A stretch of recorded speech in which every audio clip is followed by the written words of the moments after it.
Iran এ পর্যন্ত প্রায় ৩৫০টি ক্ষেপণাস্ত্র ছুড়েছে বলে দাবি করেছে ইসরায়েল। ইরানের ক্ষেপণাস্ত্র হামলায় এখন পর্যন্ত ২৪ জন নিহত হয়েছেন বলে জানিয়েছে ইসরায়েলের সেনাবাহিনীর হোম ফ্রন্ট কমান্ড। তারা জানিয়েছে এই নিহতদের বেশিরভাগই আশ্রয় কেন্দ্রে ছিলেন না। আল জাজিরার খবরে বলা হয়, ইসরায়েল দাবি করেছে গত কয়েকদিনে ইরান প্রায় ৩৫০টি ক্ষেপণাস্ত্র ছুড়েছে। ইরানের একবারের হামলায় ছিল ৩০ থেকে ৬০টি ক্ষেপণাস্ত্র। অন্যদিকে ইরান জানিয়েছে তারা এখন পর্যন্ত প্রায় ১০০টি ক্ষেপণাস্ত্র ছুড়েছে। ইরানের সামরিক ও পারমাণবিক স্থাপনায় চালানো ইসরায়েলি হামলার জবাবে আরও প্রতিশোধ নেওয়ার ঘোষণা দিয়েছে তেহরান। ইরান থেকে ক্ষেপণাস্ত্র ছোড়ার পর দেশের ইসরায়েলের উত্তরাঞ্চলের বহু এলাকায় সাইরেন বেজে উঠেছে বলে জানিয়েছে ইসরায়েলি সেনাবাহিনী।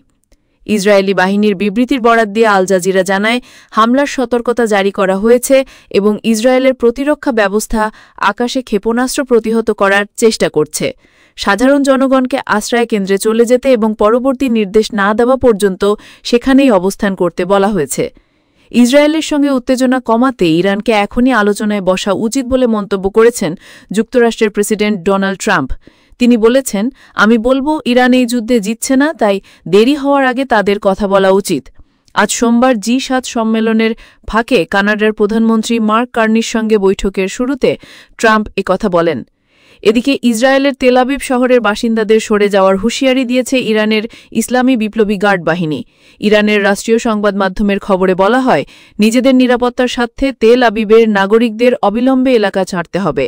আল জাজিরার খবরে একথা বলা হয়। এর আগে ইরানের রাজধানী তেহরানের একটি বড় এলাকার বাসিন্দাদের অবিলম্বে সরে যেতে সতর্ক করে দিয়েছে ইসরায়েলি বাহিনী। বিবিসি জানায়, আইডিএফের মুখপাত্র আভিচাই আদ্রাই সামাজিক যোগাযোগ মাধ্যম এক্সে দেওয়া পোস্টে বলেন, আগামী কয়েক ঘণ্টায় আমরা এই তেহরানের এই এলাকায় অভিযান চালাব, যেমন আগের দিনগুলোতেও রাজধানীর বিভিন্ন এলাকায় হামলা চালানো হয়েছে। তিনি জানান, ইরানের সামরিক অবকাঠামো লক্ষ্য করে এই অভিযান চালানো হবে।